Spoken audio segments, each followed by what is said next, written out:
What's up, history nerds? Got a little tale for you.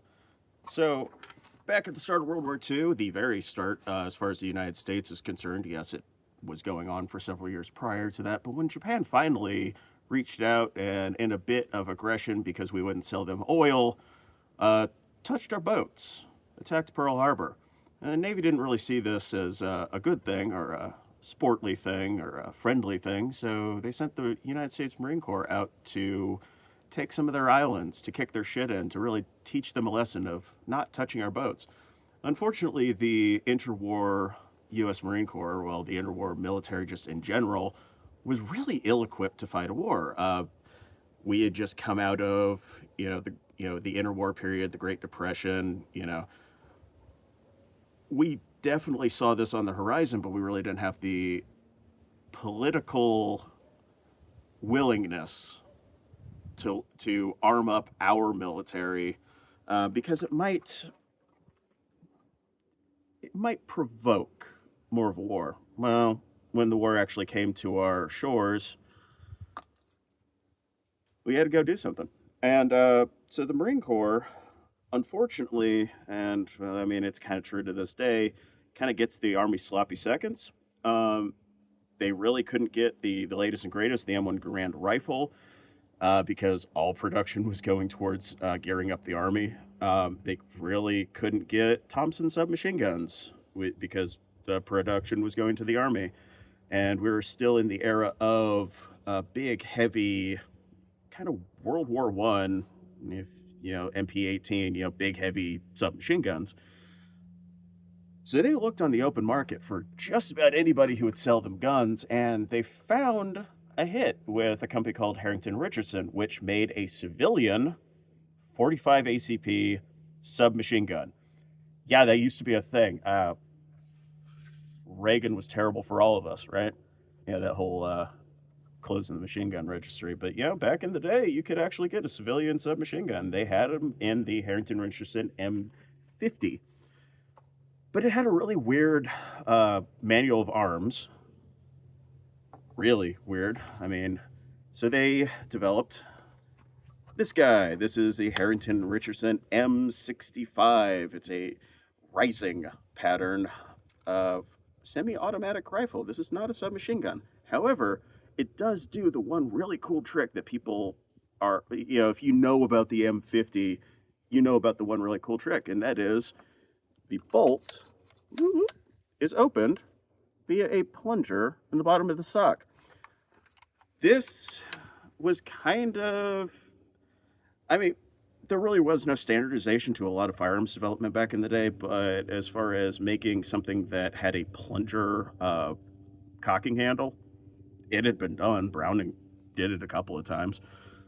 But to teach these new Marine recruits how to actually use, handle, and shoot this new submachine gun and later on the rifle, well, you didn't want to use war production goods, right? Like 45 ACP, that's all going to the war effort. And, even like today, you have a war and you can't get fucking ammo as a civilian.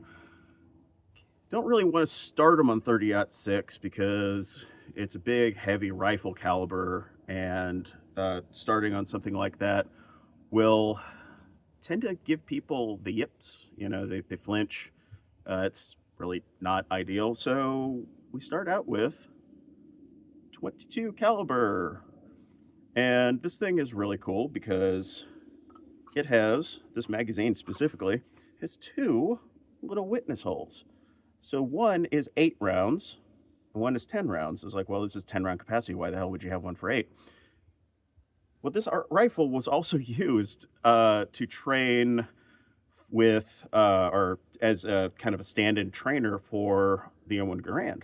So M1 Garand only holds 8 rounds in its end block clip. This guy has a little witness hole, so you only load it to 8.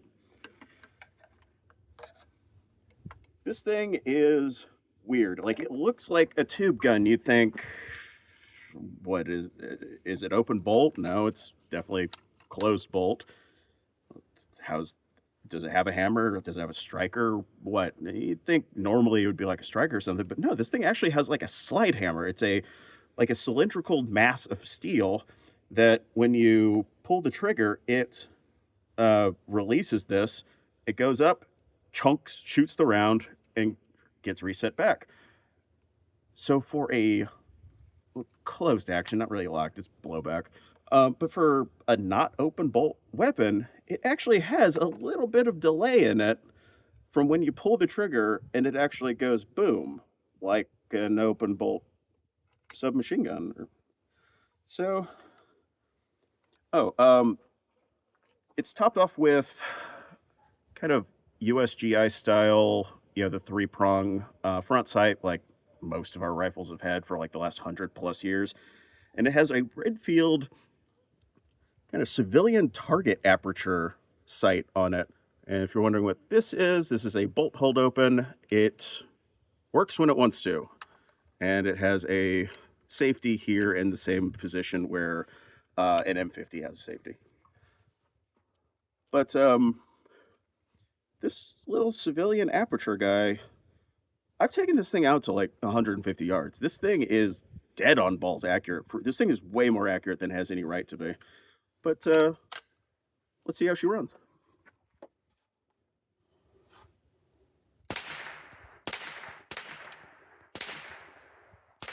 And you can, it's just pooping the cases out. But you might be able to hear this. You probably won't be.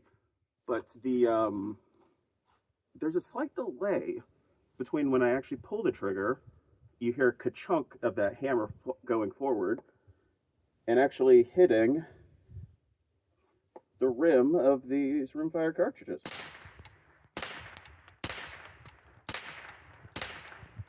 If you can't